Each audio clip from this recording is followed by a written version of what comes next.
बिस्मिल्लाहिर्रहमानिर्रहीम। अस्सलाम वालेकुम व्यूअर्स। आज हम भिंडी बनाने लगे हैं, तो उसके लिए ये मैंने 1.5 प्याली ऑयल को गर्म कर लिया है। अब हम इसमें भिंडी ऐड करेंगे।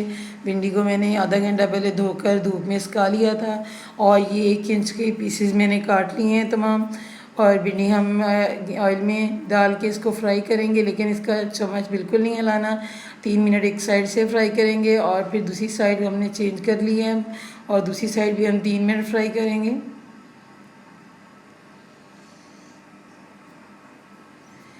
ये देखिए हमारी भिंडी फ्राई हो चुकी है और चम्मच हमने बहुत कम यूज़ किया है। और ये प्याज हैं, ये हमने 4 अदद लिए हैं। उसी ऑयल में हमने प्याज ऐड कर दिए हैं। प्याज को बारीक काटना है, मोटा बिल्कुल नहीं रखना। और इसको हमने लाइट ब्राउन या डार्क ब्राउन बिल्कुल नहीं करना, बस थोड़ा सा हमने इसको 10-15 मिनट पका लिया है और ये हमारा प्याज जो है गल चुका है। अब हम इसमें लहसुन पाउडर का डाल रहे हैं और अदरक पाउडर, ये दोनों हमने 1 टीस्पून ऐड कर दिए हैं। तो इसको थोड़ा सा फ्राई करेंगे। ये 4 अदद टमाटर हमने बारीक काट लिए हैं और इसको हमने पकाना है और यहाँ तक कि जो गल जाएं और इसकी ग्रेवी बन जाए।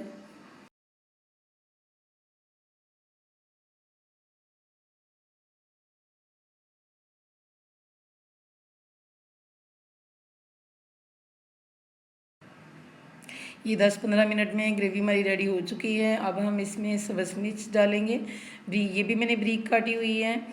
इसको भी हम फ्राई करेंगे। अब हम इसमें मसाले ऐड करेंगे। ये 1 टेबल स्पून सुरख मिर्च है और 1 टीस्पून हमने हल्दी पाउडर लिया है और हाफ़ टी स्पून नमक इसमें डाल दिया है। और ये सारी मसाले हमने ग्रेवी में ऐड कर दिए हैं और इसको हम फ्राई करेंगे।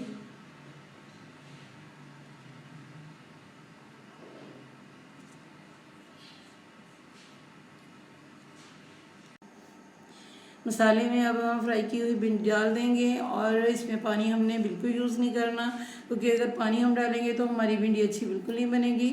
और ये हमने गरम मसाला इसमें डाल दिया है और चिली फ्लेक्स और कसूरी मेथी डाल देंगे। अब तो ये इसमें सब्ज़ मिर्च और हरा धनिया डाल के इसको 3-4 मिनट हम दम पे पकाएंगे, बहुत हल्की आँच पे।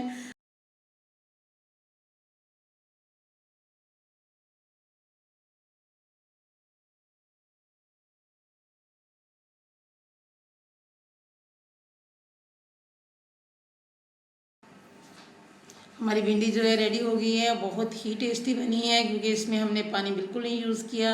ये टमाटर के पानी में और प्याज के पानी में मिलके बनी है और ये बहुत ही मज़े की है।